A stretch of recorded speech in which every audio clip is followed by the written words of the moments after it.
It didn't happen overnight. There was no big announcement. No sirens. No breaking news banner. It happened quietly, through decisions that felt small on their own, through language that sounded reassuring, through moments that once would have caused outrage but now barely slow the news cycle down. Life got more expensive, pressure increased. And Australians were told to be patient. This moment in the Senate wasn't loud or dramatic, but it revealed something important, not about personalities, but about direction. And once you see it, it's hard to unsee. Australia today feels different. Not suddenly, not overnight, but slowly, piece by piece, line by line, decision by decision. Things that once would have caused outrage now pass through Parliament with little more than a press release and a confident smile. The standards that guided earlier generations feel blurred, as if someone quietly lowered the bar while everyone was busy paying bills, raising families, and trying to keep up. The Albanese Labour government holds power. It won elections fair and square, but winning does not erase consequences. Winning does not cancel reality. Winning does not make problems vanish. A government can claim victory and still preside over rising pressure, growing frustration, and deep uncertainty across the country. Australians feel it every day, at the checkout, at the petrol station, on rent day, on electricity bills that seem to climb no matter what promises were made last year. The cost of living is not a talking point. It is a daily calculation. What gets paid now, what gets delayed, what gets cut altogether. Housing has become a battleground. Young Australians feel locked out, families feel squeezed, renters feel powerless.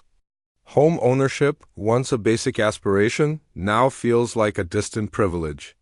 Immigration numbers rise, infrastructure struggles to keep pace, and communities feel the strain in ways that don't show up neatly on government spreadsheets. Debt grows quietly. Budgets stretch thin. Productivity falls behind. And through it all, Australians are told that the plan is working, that progress is being made, that patience is required. But patience wears thin when wages stall and expenses surge. This is where the word productivity enters the conversation, repeated so often it begins to lose meaning. It is spoken in speeches, roundtables, and announcements, but rarely felt in everyday life. The Prime Minister's productivity discussions are framed as forward-thinking and inclusive, yet a simple question hangs in the air: where are the people who actually build things, run businesses, employ Australians, and deal with productivity outside government halls? Talking about productivity is easy, living it is not. Productivity is not born from slogans. It comes from hard decisions, efficiency, innovation, and risk. It comes from people who understand margins, payrolls, supply chains, and competition. Without those voices, productivity becomes another word that sounds impressive but delivers little. Energy policy follows a similar pattern. The destination is described as noble, urgent, and non-negotiable. The journey, however, is expensive. Power bills have risen dramatically over time, and households feel it sharply. Taxpayers fund subsidies. Promises of future savings remain distant. People are told the pain is necessary, that relief will come later. But later keeps moving. Australians are not opposed to change. They are opposed to being told everything is fine when it clearly is not. They are opposed to carrying the cost without honest conversation. They are opposed to policies that sound good internationally but feel punishing locally. Then the conversation shifts and the tone changes. From household pressure to national security, from bills and budgets to alliances and borders. This is where words become weightier, because mistakes here do not come with simple fixes. For decades, Australia's security has rested on a close alliance with the United States. This relationship has not been symbolic.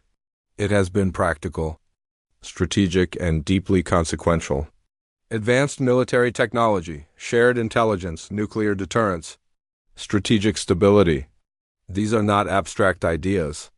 They are foundations. Under the AUKUS agreement, Australia is trusted with nuclear propulsion technology, among the most closely guarded capabilities in the world.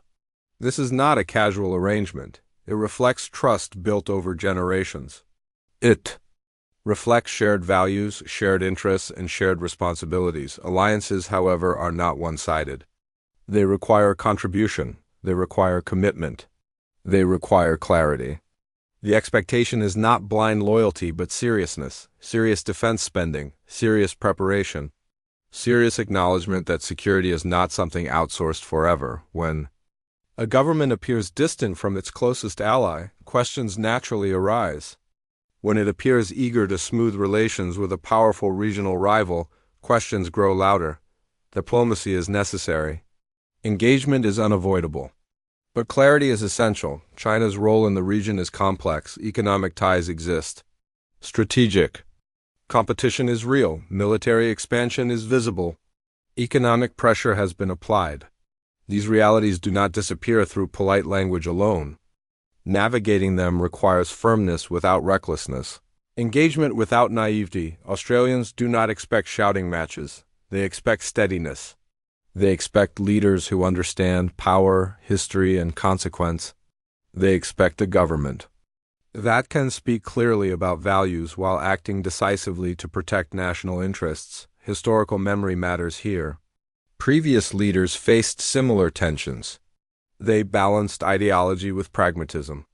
They upheld alliances even when unpopular. They spoke honestly about threats without panic.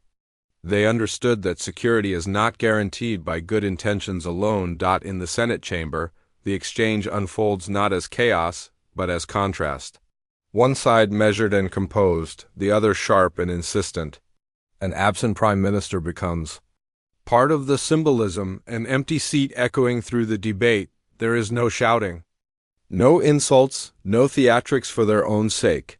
Instead, there is pressure, questions that linger, statements that challenge comfortable narratives. The moment is not about personalities alone. It is about direction, about whether Australia is drifting or deciding, about whether principles still anchor policy or whether convenience has taken the wheel.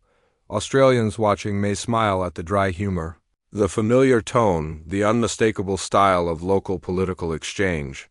But beneath the humor sits unease. A sense that something important is being tested. Democracy is not just voting every few years. It is scrutiny. It is debate. It is discomfort.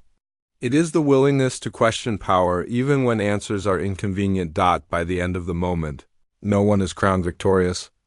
No villain is created. No simple solution is offered.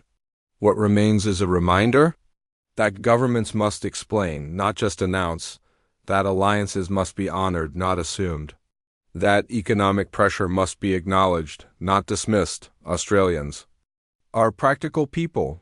They understand complexity. They accept trade-offs, but they demand honesty. They demand respect.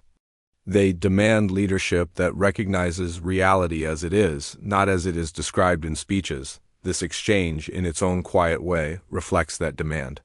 It asks whether the country is still guided by clear principles or drifting on comfortable words, whether long-term security is being strengthened or merely referenced, whether everyday struggles are being confronted or politely side-stepped. In the end, it is not about sides. It is about standards, about remembering what once mattered and deciding whether it still does, about recognizing that laughter and satire can coexist with serious reflection. Australia has faced uncertainty before. It will face it again. What determines the outcome is not perfection but clarity, not volume but resolve, not slogans but substance.